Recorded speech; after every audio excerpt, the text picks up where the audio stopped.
नमस्कार मंडळी. मराठी भूतांच्या गोष्टी या युट्यूब चॅनलवर आपलं स्वागत. आजची कथा आहे टपरीवाला.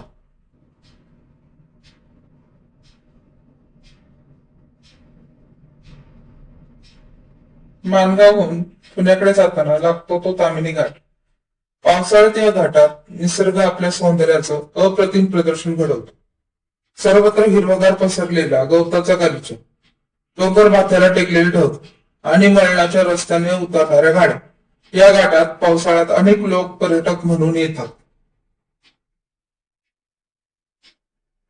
सर्वत्र धबधबे आणि त्यात मजा लुटणारे पर्यटक. असं म्हणतात इथे घाट रस्ता होण्यापूर्वी जंगलाची पायवाट होती. माझे आजोबा सांगायचे त्या डोंगराच्या पलीकडे पुणे आहे. तिथले आदिवासी लोक पायीच पुण्याला जायचे. पण हे जंगल खूप घनदाट असल्यामुळे गावातील लोक या रस्त्याने जायला घाबरायचे.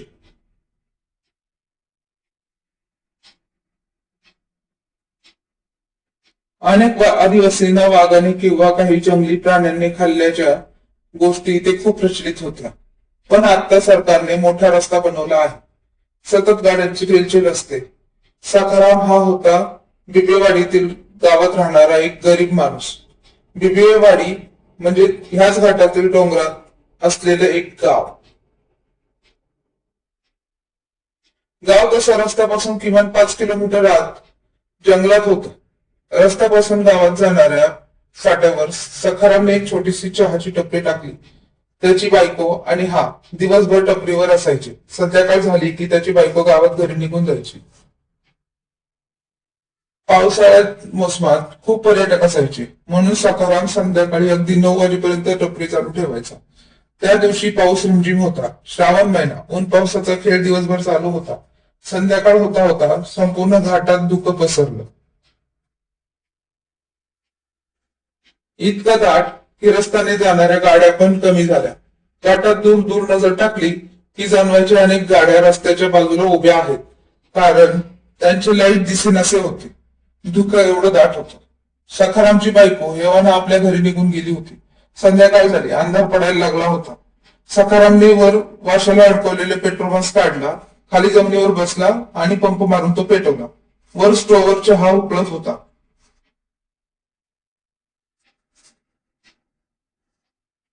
नजर टाकावी म्हणून तो उठला.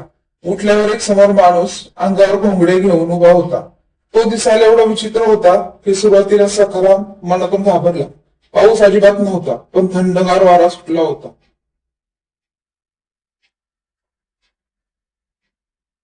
त्या माणसाच्या घोंगडीला घाण वास येत होता. माणूस तसा 30-35 असावा, पण दिसायला एकदम विकृत. काय, कुठे निघालास? सखारामने आपल्या बोलत्या स्वभावाने विचारले. चहा दे र, तो माणूस बोलला. त्याच्याकडे बघून वाटत नव्हतं की तो पैसे वगैरे देईल. 4 रुपये होते, सखाराम हळूच बोलला. देतो र. सखारामने चहामध्ये चमचा घोटवला आणि बाजूलाच असलेल्या प्लॅस्टिकच्या कप मध्ये किटलीतून चहा भरला. हात पुढे केला. हा घे. त्या माणसाने घोंगडीतून हात बाहेर काढला. त्याचा हात बघून सखाराम घाबरला. त्याने पटकन हातात चहा असलेला आपला हात मागे घेतला आणि थोडा मागे सरकला. हे हे काय? त्याचा हात म्हणजे फक्त हाडांचा सापळा होता आणि त्यातून रक्त गळत होतं. आर अस्वलानं खाल्ला. सखारामची कोबडी वळली. चहा दे र. सखारामने ग्लास पुढे टेबलावर ठेवला आणि तो पुन्हा मागे सरकला. त्या माणसाने तो ग्लास उचलला आणि सखारामकडे पाठ करून उभा राहिला.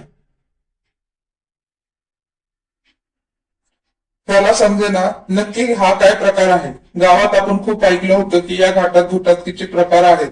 आता मात्र सखारामला घाम फुटला. धारिष्ट करून त्याने विचारलं, कुठं, कधी खाल्ला? लय वर्ष झाली. अरे पण त्यातून अजून रक्त गळतंय. माणूस पुन्हा वळला आणि सखारामकडे बघून हसायला लागला. डोळे मोठे केले त्याने आणि अंगावरच्या घोंगडीतून हा आत शिरला. आता सखाराम फक्त समोर घोंगडी दिसत होती. त्यातला माणूस गायब झाला त्या घोंगडीत.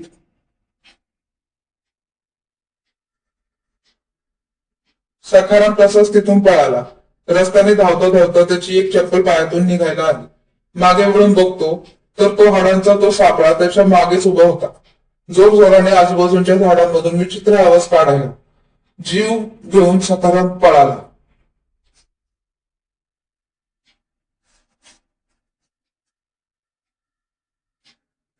धावत धावत धापा टाकत रस्त्याने बोंबलत वाचवा वाचवा, भूत भूत वाचवा करत सखाराम कसा बसा घरी आला. आल्या आल्या ते घरात शिरला आणि त्याने दरवाजा फाड करून बंद केला. वरची कडी लावली आणि घाबरून भिंतीला पाठ टेकून खाली बसला.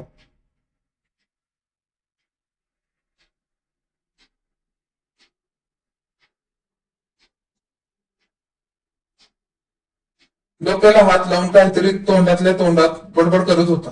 बायको चुलीपाशी भाकऱ्या टाकत होती. ती पण झटकन उठली, नवऱ्याजवळ आली, विचारलं काय हो काय झालं. सकाराम फक्त भूत भूत टपरीवर भूत भूत होतं टपरीवर, काय झालं सांगा. अहो काय झालं सांगा. सकारामने बायकोला झालेली हकीकत सांगितली. पण गॅस बत्ती तिथंच टाकून आलात की काय, आणि स्टोव पण तसंच टाकून आलात. अहो काय म्हणावं तुम्हाला. जाऊ दे, बायको म्हणाली आपण सकाळी जाऊन बघू. दुसऱ्या दिवशी दोघे पण टपरीवर जायला निघाले. बायको रस्त्याने जाताना भेटेल त्या बाईला सांगत होती, भूत दिसलं काय टपरीवर, गॅस बत्ती बी टाकून आलं तिकडे. दोघे पण टपरीवर पोहोचले. समोर बघतात तर टपरीचा अर्धा भाग कोसळला होता. स्ट्रॉ आणि टोप खाली पडलेले होते. पेट्रोमासच्या काचेचा चुराडा झालेला बाकडा रस्त्याच्या बाजूला गेला होता. त्या टपरीची संपूर्ण नासधूस झाली होती. पण त्या टपरीच्या मागे पासून पुढे रस्त्यापर्यंत जमिनीवर कोणाचं ते रक्त सांडलेलं दिसत होतं. गावातल्या खूप लोकांना फाट्यापासून गावच्या वेशीपर्यंत असे रक्ताचे सारे अधूनमधून दिसले होते.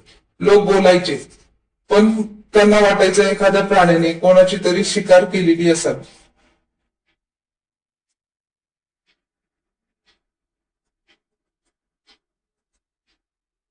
आता दोघांनी पुन्हा नवीन टपरी टाकली आहे, पण गावच्या फाट्यावर नाही, जवळच असलेल्या एका रेस्टॉरंटच्या बाजूला.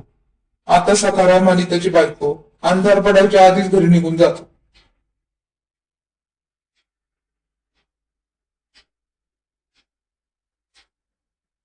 धन्यवाद.